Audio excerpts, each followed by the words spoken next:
Ya, segala puji bagi Allah Subhanahu wa taala yang telah melimpahkan rahmat dan hidayahnya kepada kita semua hingga pada pagi hari ini kita dapat berkumpul bersama dalam rangkaian acara pesantren weekend di Masjid Al-Huda Jakarta ini dengan keadaan sehat walafiat tanpa sedikit pun halangan.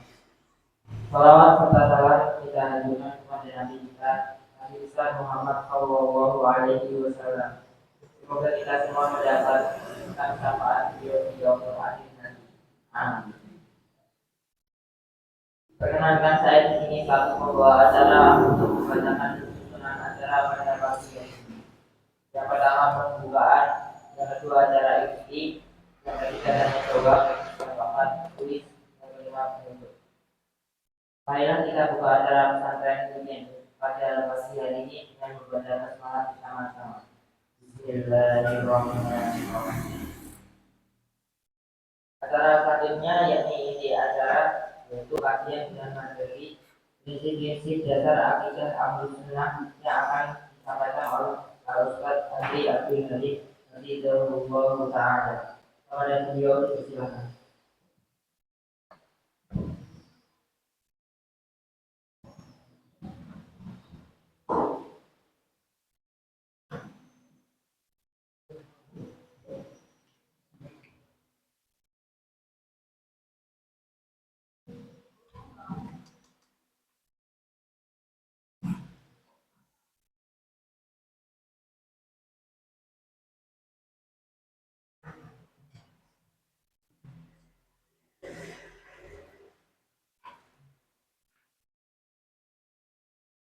Bismillahirrahmanirrahim. Assalamualaikum warahmatullahi wabarakatuh.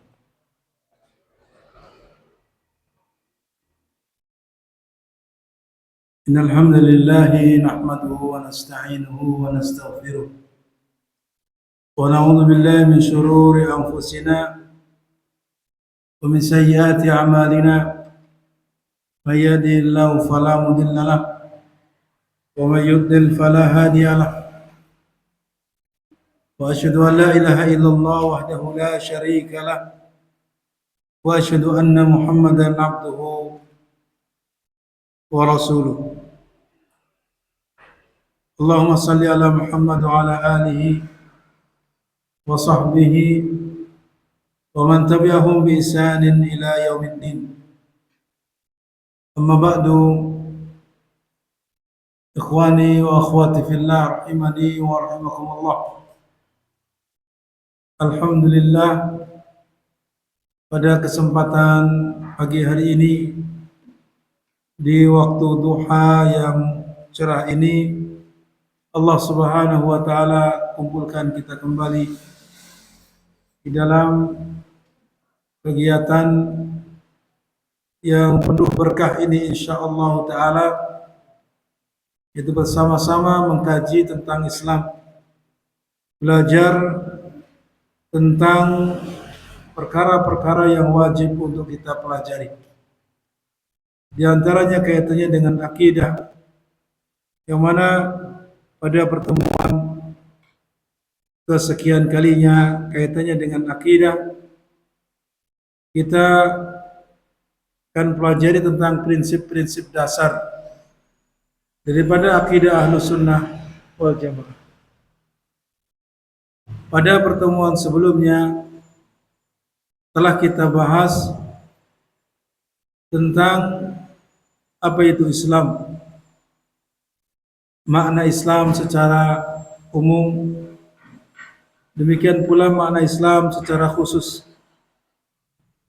Kemudian kita bawakan dalil-dalilnya, di mana di sana sangat banyak sekali menyebutkan tentang Islam itulah satu-satunya agama yang hak, satu-satunya agama yang benar di sisi Allah Subhanahu wa taala. Kemudian yang berikutnya adalah kaitannya dengan bahwa Islam itu memiliki keindahan-keindahan di dalam syariatnya yang juga sebagiannya telah kita sebutkan. Niscaya kalau kita rinci satu persatu di sini akan sangat jelas sekali betapa begitu indahnya syariat Allah Subhanahu wa taala yang ada di dalam agama kita ini. Dan untuk selanjutnya adalah yang pada pertemuan yang lalu belum kita bahas kaitannya dengan rukun Islam. Di mana dalam Islam itu memiliki rukun-rukun yang barangkali insyaallah kita semua sudah menghafalnya. Yang pertama adalah syahadatain. Kemudian yang kedua adalah mendirikan salat.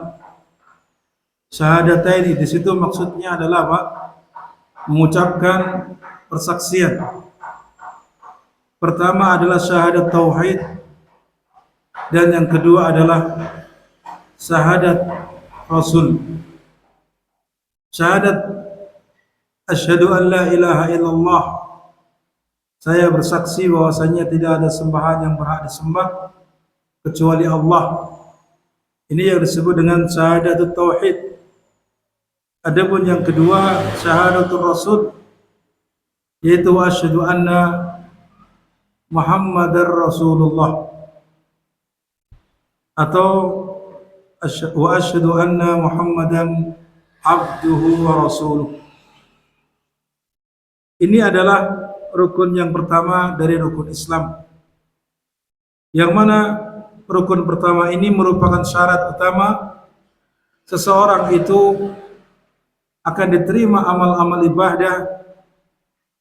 ibadah yang dia lakukan pada poin-poin rukun selanjutnya.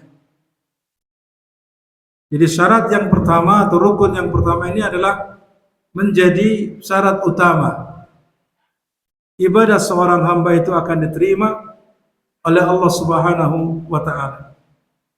Karena makna syahadatain atau perwujudan di dalam kehidupan kita, aplikasi dalam amal ibadah kita terkait dengan syahadatain adalah syahadat Rasul itu diwujudkan dengan ikhlas. Syahadat tauhid itu diwujudkan dengan ikhlas kepada Allah Subhanahu wa taala dalam melakukan amalan. Adapun syahadat Rasul itu diwujudkan dengan mengikuti petunjuk Rasulullah SAW dalam segala amalan. Sehingga rukun yang pertama ini adalah merupakan syarat utama diterimanya amal-amal ibadah seseorang, apapun bentuk amal ibadah tersebut. Terlebih lagi yang ada dalam rukun Islam ini, yaitu dengan yang kedua yaitu mendirikan salat, kemudian menunaikan zakat, kemudian berpuasa di bulan Ramadan, kemudian menunaikan ibadah haji ke Baitullah bagi yang mampu, yang memenuhi syaratnya.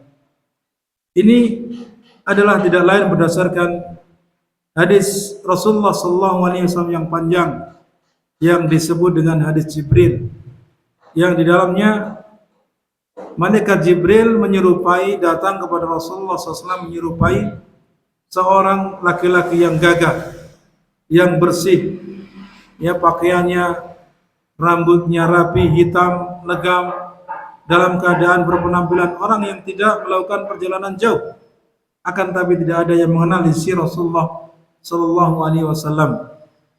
Lalu pertama, beliau langsung mendekati Rasulullah SAW lalu bertanya kepada Rasulullah tentang apa itu Islam.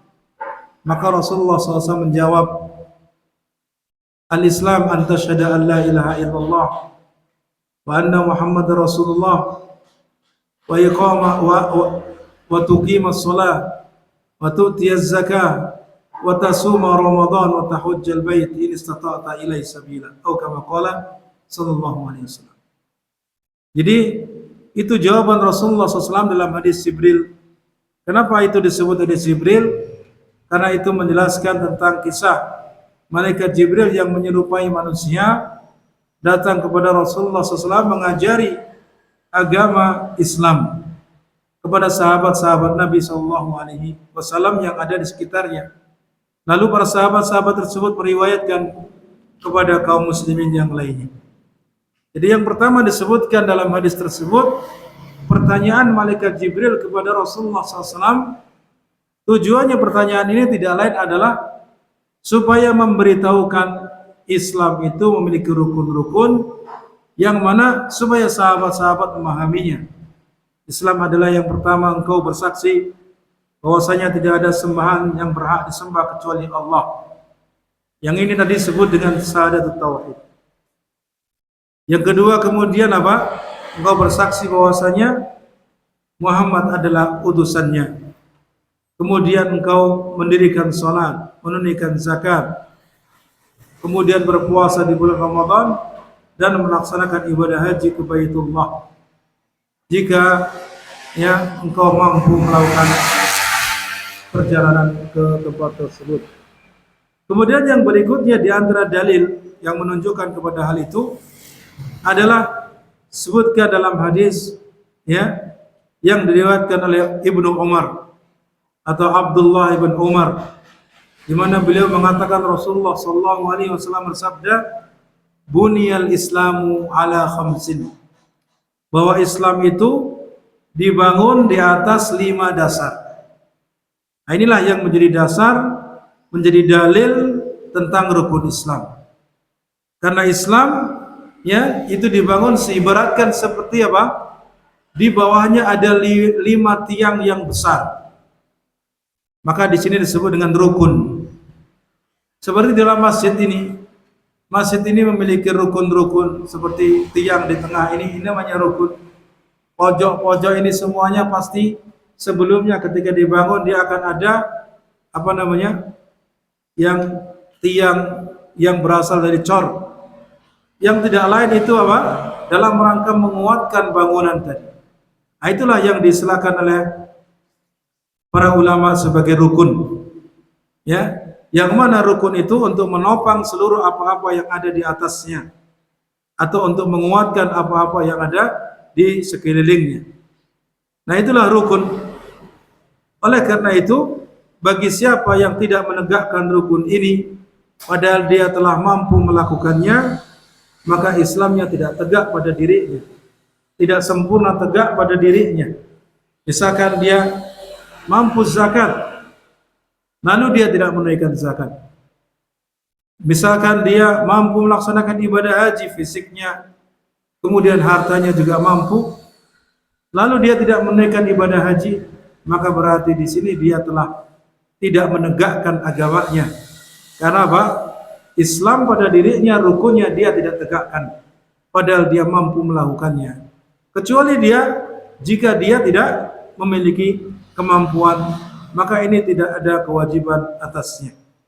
Adapun sholat, maka ini semuanya mampu dan semuanya diwajibkan, kecuali yang tidak berakal. Yang gugur dari kewajiban sholat hanyalah orang yang tidak berakal. Adapun orang yang sakit, maka dia tetap berkewajiban melaksanakan sholat sesuai kemampuannya. Sesuai kemampuannya. Mampunya duduk, maka sholat dengan duduk. Mampunya dengan cara berbaring, maka sholat dengan cara berbaring. Mampunya hanya dengan isyarat, maka sholat dengan isyarat. Maka tidak gugur padanya kewajiban sholat selama akalnya masih ada pada dirinya dan berfungsi. Itu demikian. Kemudian selanjutnya ikhwani wa akhwati fillah rahimani wa rahimakumullah.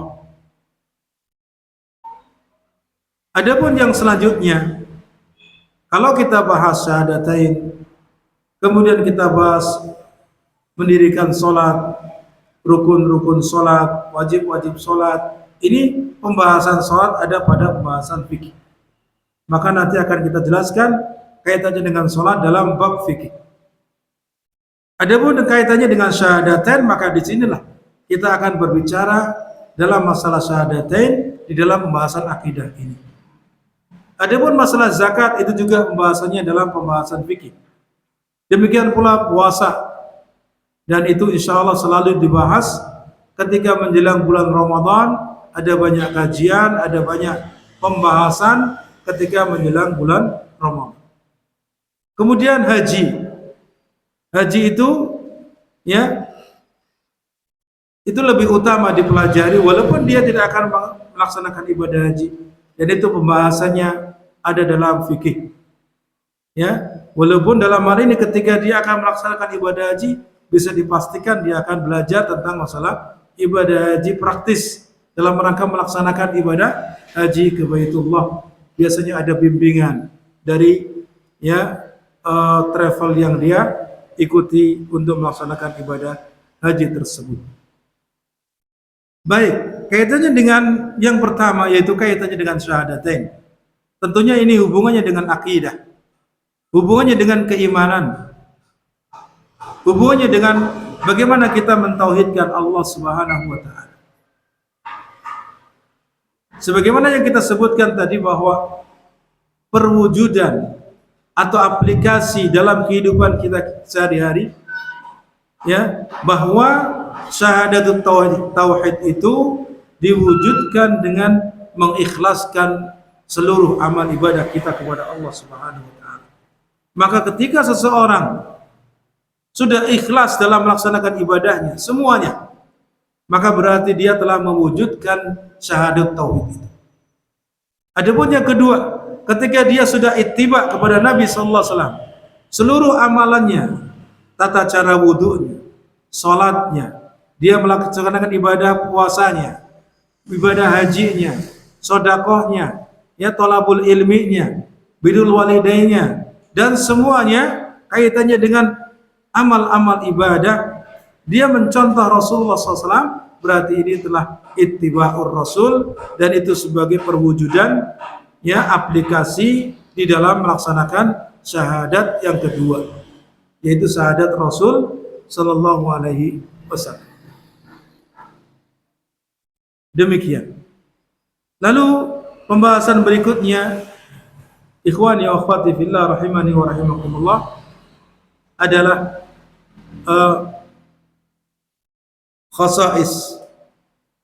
khasais akidah Islamiyah, ciri khas atau keistimewaan daripada akidah Islamiyah. Disebutkan oleh para ulama ada beberapa ciri khas.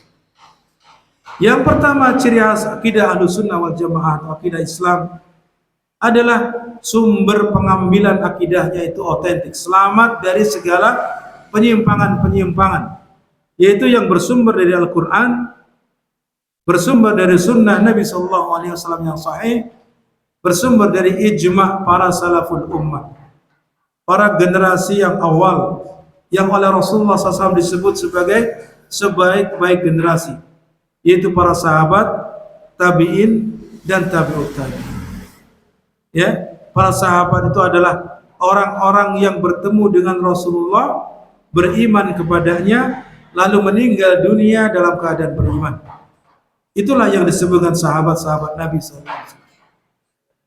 Adapun murid-murid sahabat, yaitu para tabi'in, mereka itu juga termasuk orang-orang yang dikategorikan generasi terbaik. Orang-orang yang kita diperintahkan ya untuk mencontoh mereka, mengikuti mereka. Kemudian yang berikutnya adalah tabi'ut tabi'in, termasuk diantaranya para imam madhab, ya, Imam Abu Hanifah, Imam Malik, Imam Syafi'i, dan juga Imam Ahmad ibn Hanbal. Itu semuanya adalah termasuk kategori ya di antara para ulama, para imam yang kita diperintahkan untuk ya mengikuti kebaikan-kebaikan mereka. Jadi di antara apa? Di antara sumber yang di antara ciri khas akidah Ahlussunnah wal Jamaah adalah sumber pengambilannya adalah dari Al-Qur'an, As-Sunnah, dan juga ijma' para salafus saleh. Maka barang siapa yang menyelisih ijma'nya para salafus saleh, maka dia telah keluar dari Islam, keluar dari barisan Ahlussunnah wal Jamaah. Kemudian yang berikutnya adalah bahwa akidah Islam itu dibangun di atas taslim, pasrah menerima ya secara totalitas. dari Allah Subhanahu wa taala dan Rasulnya. Jadi semua yang datang dari Allah, yang merupakan wahyu Allah, semua yang datang dari Rasulullah SAW, maka kita pasrah untuk menerimanya secara totalitas. Terlebih lagi kaitannya dengan akidah. Karena apa? Secara umum akidah itu, kita itu mengimani, meyakini perkara-perkara yang kita tidak melihatnya, atau perkara-perkara yang gaib. Ya, kita iman kepada Allah, bisa kita lihat atau tidak? Allah tidak bisa kita lihat di dunia ini. Ya, sehingga itu perkara yang gaib. Para malaikat yang wajib kita imani juga demikian, mereka para malaikat makhluk Allah yang gaib yang kita tidak bisa melihat mereka. Demikian pula kitab-kitab Allah yang Allah turunkan. Ya, kita tidak pernah bertemu langsung kepada para nabi dan rasul yang mereka diturunkan kepadanya kitab-kitab dari Allah Subhanahu wa taala. Ya, kitab yang diturunkan oleh Allah Subhanahu wa taala, termasuk kitab Al-Qur'an yang diturunkan kepada nabi kita Muhammad sallallahu alaihi wasallam. Maka ini perkara itu termasuk perkara yang gaib bagi kita, sehingga kita wajib mengimani. Yang ada di hadapan kita adalah sekarang riwayat-riwayat secara mutawatir yang sampai kepada kita dari kitab-kitab, ya, dari Al-Qur'an dan juga apa yang diwahyukan oleh Allah Subhanahu wa taala kepada Nabi. Adapun selanjutnya adalah, ya, di antara perkara yang wajib kita imani termasuk yang gaib adalah termasuk di dalamnya para rasul. Para rasul kita tidak pernah bertemu mereka. Itu juga namanya gaib bagi kita. Kita tidak bisa melihatnya. Akan tetapi kita bisa melihat, membaca riwayat-riwayat yang menjelaskan mereka, yang menjelaskan keberadaan mereka, yang menjelaskan bahwasanya mereka itu diutus oleh Allah Subhanahu wa taala. Kemudian juga kita iman kepada hari akhir, apalagi ini. Hari akhir kita belum pernah mendapatinya karena memang belum terjadi. Ya. Di sana ada banyak manusia yang tidak percaya. Mereka mengatakan itu hanya dongeng semata. Itu hanya untuk menakut-nakuti. Ya. Dan seterusnya. Maka ini adalah merupakan pengingkaran adanya adanya hari akhir. Adapun kita umat Islam yang beriman kepada Allah dan Rasulnya, maka wajib mengimani hal tersebut. Dan seterusnya. Jadi perkara-perkara yang gaib, yang itu nanti akan ada pembahasannya, yaitu kaitannya dengan rukun iman. Sekali lagi kaitannya dengan akidah, itu dibangun di atas kita itu taslim, menerima, pasrah kepada Allah dan Rasulnya. Karena apa? Kebanyakannya kita meyakini perkara-perkara yang tidak kita melihat, yang kita tidak lihat, atau yang diistilahkan dengan gaib. Oleh karena itu, kewajiban kita menerima apa yang datang penjelasannya dari Allah dan Rasulnya. Kemudian yang ketiga, ikhwani wa akhwati fillah rahimani wa rahimakumullah, ciri khas akidah Ahlus Sunnah wal Jamaah adalah jelas dan mudah, serta selamat dari segala kesamaran dan ketidakjelasan. Jadi akidah Islam itu akidah yang jelas. Tidak ada di sana kesamaran atau kerancuan. Tidak pula ada kontradiktif antara satu dengan yang lainnya. Itu ciri khas akidah Ahlus Sunnah wal Jamaah. Jelas kita wajib mengimani Allah sebagai Tuhan yang esa. Kita wajib mengimani Allah dalam hal ibadah, kita mengesahkan hanya kepada-Nya. Tidak menyembah kepada banyak Tuhan. Ya, karena tentunya kalau Tuhan lebih dari satu, kemudian Tuhan A berharap begini, Tuhan B berharap begini, lalu siapa yang akan ditaati? Maka ini kerancuan. Dalam agama Islam tidak ada yang namanya kerancuan. Kalau kita dapati diduga itu ada kerancuan, berarti di sini pikiran kita saja yang belum bisa memahami dengan baik. Itu demikian. Kemudian yang selanjutnya di antara ciri khas daripada akidah Ahlussunnah wal Jamaah bahwa akidah Islam memerintahkan untuk mentauhidkan Allah dalam seluruh ibadah, dan juga kepada Rasul sallallahu alaihi wasallam diperintahkan untuk ittiba kepadanya. Dan ini adalah sebagai wujud daripada syahadat tauhid dan syahadat Rasul yang sudah kita jelaskan yang pertama kali. Lalu di antara ciri khas yang lainnya adalah bahwa akidah Islam itu selaras dengan fitrah manusia yang selamat. Fitrah yang masih belum tercampuri oleh selain apa yang telah Allah Subhanahu wa taala ciptakan padanya. Belum tercampuri oleh pikiran-pikiran filsafat. Belum tercampuri oleh pemikiran-pemikiran yang dimasukkan oleh manusia. Maka tidak akan ada penentangan dari fitrah manusia kaitannya dengan akidah Islam. Itu demikian. Akan tapi kalau mereka sudah terracuni oleh filsafat, termasuki oleh pemikiran-pemikiran yang menyimpang, keyakinan-keyakinan yang menyimpang, maka ini bisa jadi menganggapnya akidah Islam akan bertentangan dengan fitrahnya dan seterusnya. Kemudian yang selanjutnya, sesuai dengan akal yang sehat, sangat jelas sekali bahwa akidah Ahlussunnah itu tidak bertentangan dengan akal yang sehat, akal yang bersih, akal yang selamat dari syubhat dan syahwat. Kalau akal itu sudah termasuki oleh racun yang disebut dengan syubhat, kesamaran, kerancuan, maka niscaya apa?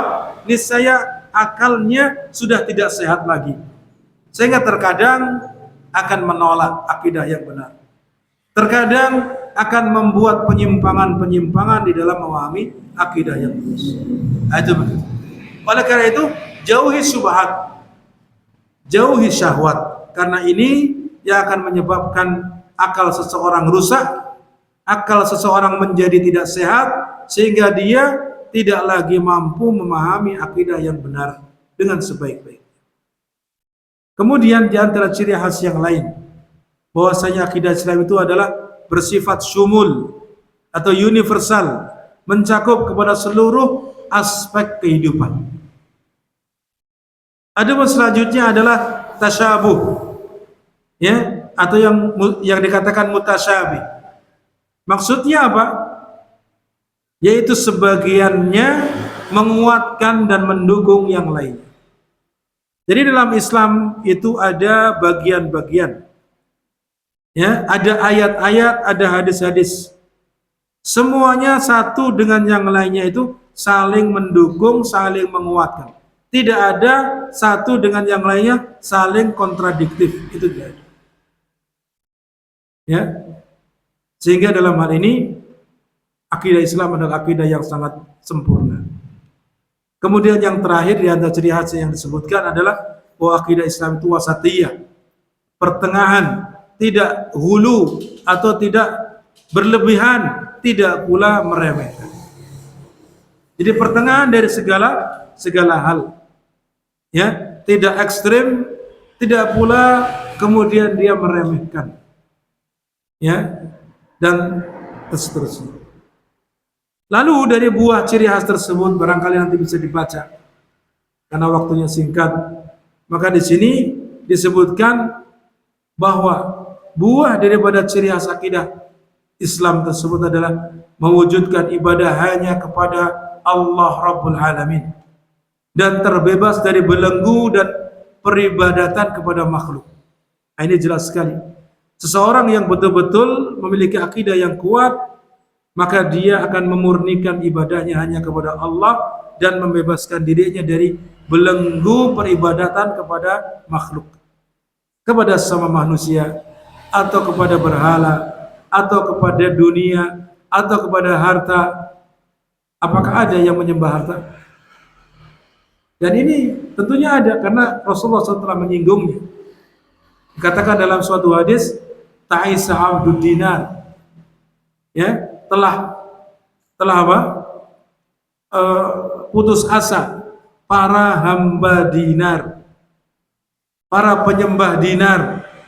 Ini menunjukkan bahwasanya ada di antara manusia itu yang mereka itu mempertuhankan materi, mempertuhankan dunia, mempertuhankan uang dan seterusnya. Ya, sehingga dengan berpikiran bahwasanya maka kalau tidak dengan harta kita tidak akan bisa bahagia. Nah, ini akibat dia itu apa? Mempertuhankan harta. Nah, itu. Oleh karena itu, buah daripada orang yang memiliki akidah yang benar, akidah Islam yang lurus, maka dia akan merasakan apa? Betul-betul terbebas dari belenggu peribadatan kepada selain Allah Subhanahu wa taala. Lalu selanjutnya mewujudkan ittiba'ur Rasul. Totalitas dalam mengikuti Rasulullah SAW. Baik itu dalam akidahnya, baik itu dalam ibadahnya, baik itu dalam muamalah syariat, baik itu dalam akhlak dan perilaku kepada sesama. Maka betul-betul dia ittiba' Rasul sallallahu alaihi wasallam. Dalam berbicara, dalam melakukan amal perbuatan, dalam bertingkah laku, dalam berpakaian, ya, itu semua hendaknya ittiba'ur Rasul sallallahu alaihi wasallam. Kemudian yang selanjutnya ketenangan jiwa dan ketenteraman hati. Dengan senantiasa berhubungan dengan Allah Subhanahu wa taala. Orang yang selalu terhubung kepada Allah, selalu dekat kepada Allah Subhanahu wa taala, maka dia akan merasakan ketenangan jiwa. Akan merasakan ketenteraman, betul-betul tentram hati. Lalu selanjutnya adalah di antara buahnya maka dia selamat dan terjauhkan dari khurafat, tahayul dan pemikiran-pemikiran yang menyimpang. Ya, sampai hari ini ternyata khurafat dan takhayul masih saja banyak sekali digandrungi oleh sebagian manusia. Bahkan sebagian kaum muslimin masih senang dengan tokoh-tokoh yang suka mengumbar atau suka jualan dengan apa? Khurafat dan takhayul. Dan itu ternyata di negeri kita banyak yang mereka itu mengaku sebagai para dai, mengaku sebagai mubaligh, mengaku sebagai tokoh, lalu yang dia sebarkan, yang dia apa? Sampaikan isinya hanya khurafat dan takhayul. Maka sungguh bahwa orang yang memiliki akidah yang benar, dia akan terjauhkan dari hal itu. Kemudian yang selanjutnya di antara buahnya, ya, terpenuhinya kebutuhan ruh dan jasad, saling menyempurnakan antara keyakinan dan perilaku. Kemudian selanjutnya pelakunya akan mendapatkan pertolongan dan kemenangan serta tinggi derajatnya, ya. Kemudian menjadi baik perilakunya dan akhlaknya, serta kehidupannya pun akan menjadi mulia. Ini di antara sebagian dari yang disebutkan tentang buah daripada ciri khas akidah Ahlus Sunnah wal Jamaah tersebut. Kemudian selanjutnya, ikhwani wa akhwati fillah rahimani wa rahimakumullah, dan ini perkara yang sangat penting yang harus kita fahami tentang dasar-dasar pengambilan akidah Ahlus Sunnah dan juga pendalilannya. Maksudnya apa? Artinya dari mana dia mengambil, menjadikan itu sebagai akidah. Ya, asal muasalnya dari mana? Dalilnya dari mana? Nah, itu begitu. Karena banyak orang, mereka itu menjadikan sesuatu itu diyakini, kemudian dia jadikan hal itu sebagai keyakinan yang terus-menerus. Yang ini tentunya sebagai akidah. Karena keyakinan itu bagian dari akidah. Ya, sumbernya terkadang mimpi. Sumbernya terkadang hanya katanya dan katanya. Ya, atau halusinasi. Maka ini tentunya akidah Islam, akidah Ahlussunnah wal Jamaah tidak ada yang seperti itu. Ya. Ketika ada mereka-mereka yang menjadikan halusinasi, mimpi, atau mungkin dia mengabarkan ini dan itu itu sebagai dasar daripada akidah, menjadikannya sebagai dalil bagi akidahnya, maka jelas ini adalah akidah yang menyimpang. Adapun akidah yang lurus, akidah Ahlussunnah wal Jamaah, itu betul-betul pendalilannya sesuai dengan kebenaran. Apa saja daripada dasar-dasarnya? Yang pertama, sumbernya, artinya sumber akidah Ahlussunnah wal Jamaah, akidah Islam adalah kitabullah, yaitu Al-Quran. Ya. Kemudian as-sunnah as-sahih, sunnah Rasul sallallahu alaihi wasallam yang sahih, yang diterima. Ya. Sunnah Rasul sallallahu alaihi wasallam yang sahih, serta ijma'nya para salafus salih. Ijma'nya para salafus salih maksudnya apa? Ijma'nya para sahabat dalam suatu masalah, seperti ijma' bahwasanya salat itu hukumnya wajib. Maka orang yang menyelisih ijma'nya para ulama dengan mengatakan, oh sekarang itu salat tidak wajib, sekarang kita masih di bawah tanah, misalkan. Maksudnya apa? Masih belum ada pemimpin, masih belum ada ini, belum ada ini.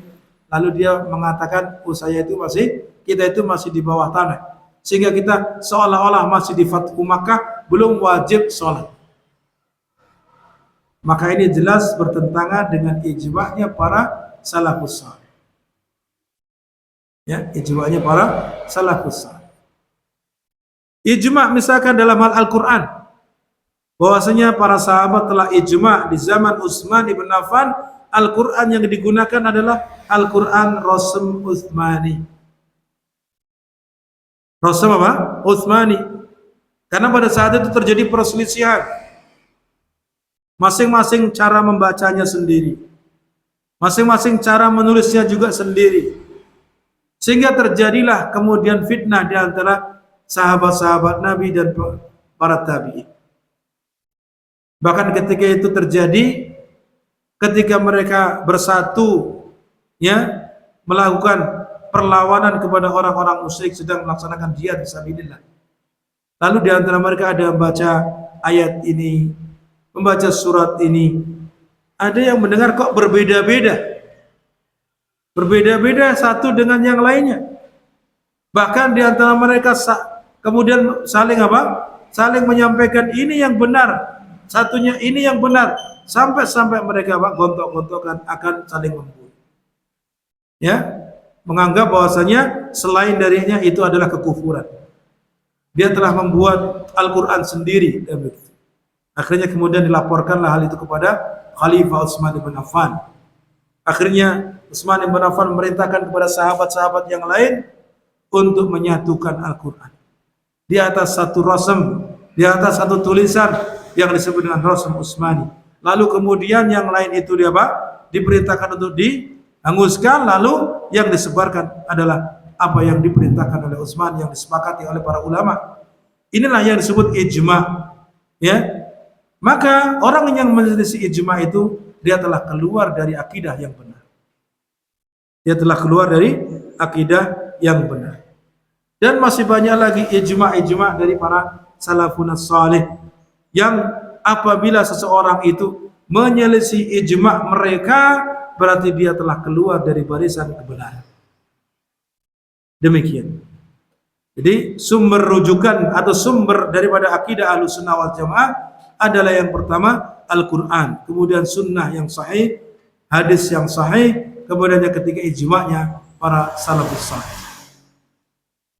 Adapun yang kedua, yang merupakan dasar daripada akidah Ahlussunnah wal Jamaah, semua yang sahih dari Rasul sallallahu alaihi wasallam, ya, berupa hadis-hadis, semua yang sahih yang datang dari sunnah Rasul sallallahu alaihi wasallam wajib diterima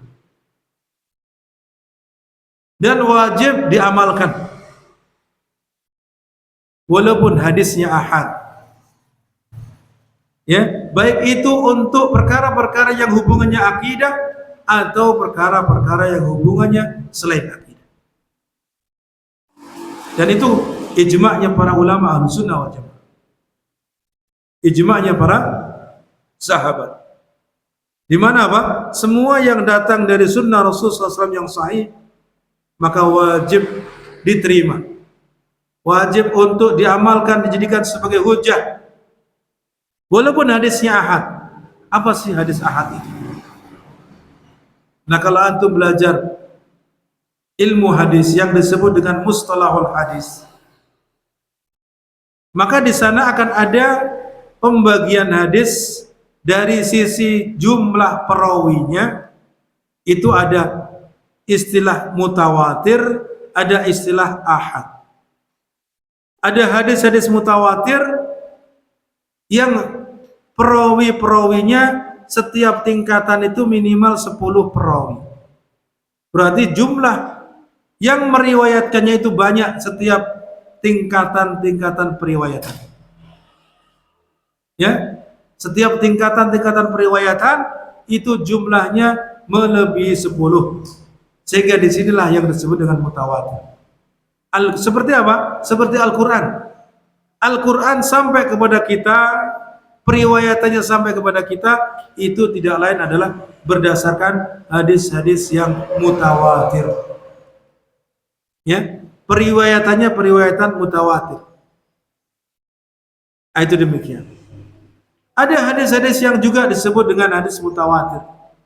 Adapun hadis yang mutawatir semuanya wajib diamalkan, wajib diterima. Tidak ada yang tidak sahih. Semuanya sahih. Nah, yang menjadi masalah adalah hadis ahad. Hadis ahad itu perawi-perawinya kurang dari 10 setiap tingkatannya.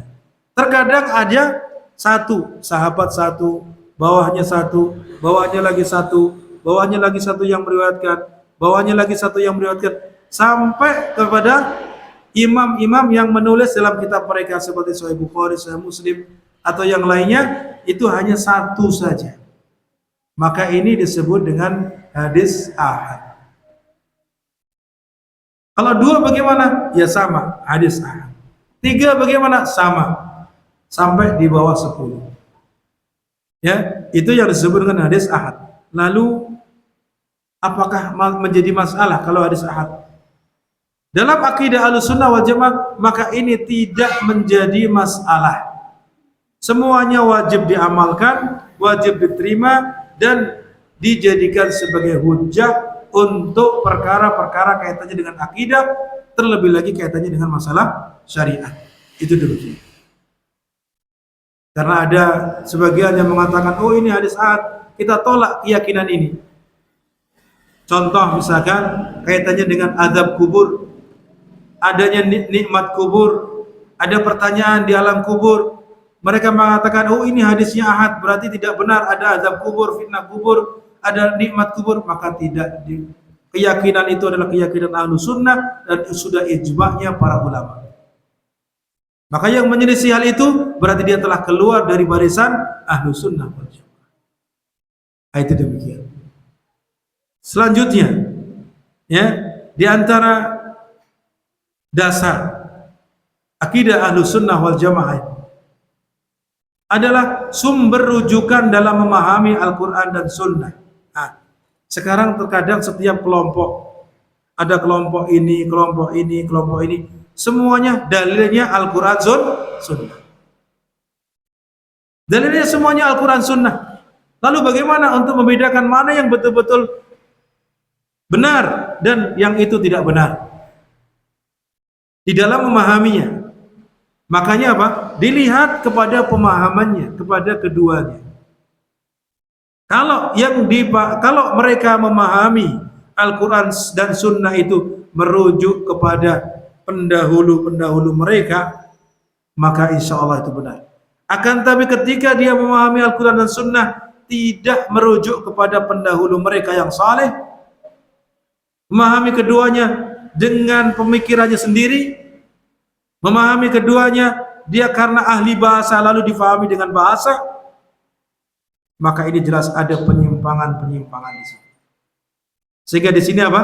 Sumber rujukan dalam memahami Al-Quran dan Sunnah pertama adalah nas-nas atau dalil-dalil yang menjelaskan keduanya. Nas-nas di sini maksudnya Al-Quran dan Sunnah.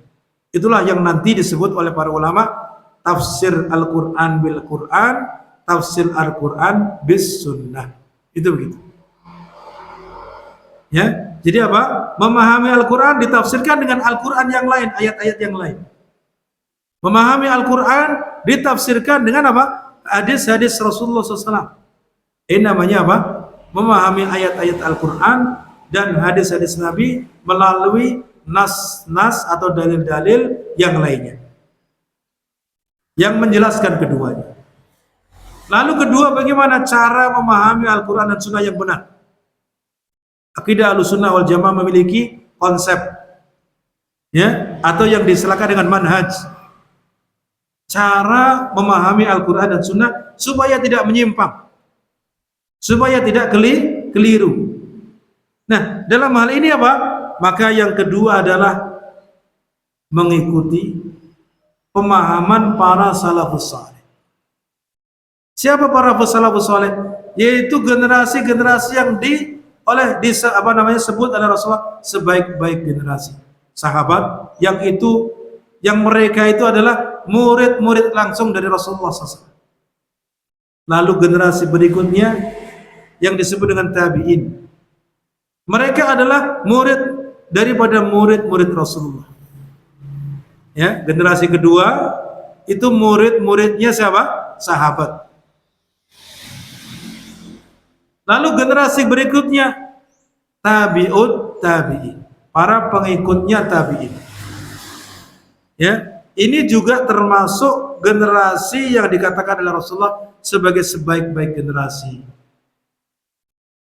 3 generasi ini masih belum banyak fitnah, belum banyak penyimpangan, walaupun ada sedikit tapi masih belum nampak. Ya, masih belum nampak. Sehingga apa? Akan ketahuan penyimpangan-penyimpangan yang ada pada zaman itu.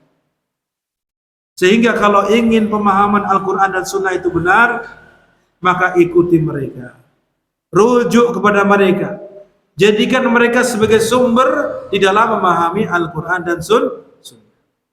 Itu demikian. Dan yang berikutnya apa? Dan orang-orang yang berjalan di atas manhaj para salafus saleh. Ya, maksudnya siapa? Ya, para imam, para ulama setelahnya. Para ulama setelahnya yang mengikuti bagaimana cara para generasi salafus saleh itu memahami Al-Quran dan Sunnah. Ini supaya apa? Supaya memahami Al-Quran dan Sunnah itu benar, tidak menyimpang, tidak asal-asalan. Karena kalau terjadi penyimpangan, terjadi, oh kelompok ini kok begini pemahamannya, oh kelompok itu kok begitu pemahamannya. Nah, itu dilihat mereka merujuknya kepada siapa? Apakah kepada para salafus saleh, ataukah memahami keduanya dengan pemahaman sendiri atau tokoh-tokohnya saja? Ini demikian. Maka ketika dia memahami keduanya sesuai dengan pemahamannya, atau sebagai mengikuti tokoh-tokohnya yang tidak mengikuti para generasi yang saleh, berarti itu adalah pemahaman yang menyimpang tentunya. Itu tolak ukurnya. Sehingga kita betul-betul selamat. Ya, akidah kita lurus ketika apa? Memahami Al-Quran dan Sunnah juga lurus. Dikatakan tadi apa?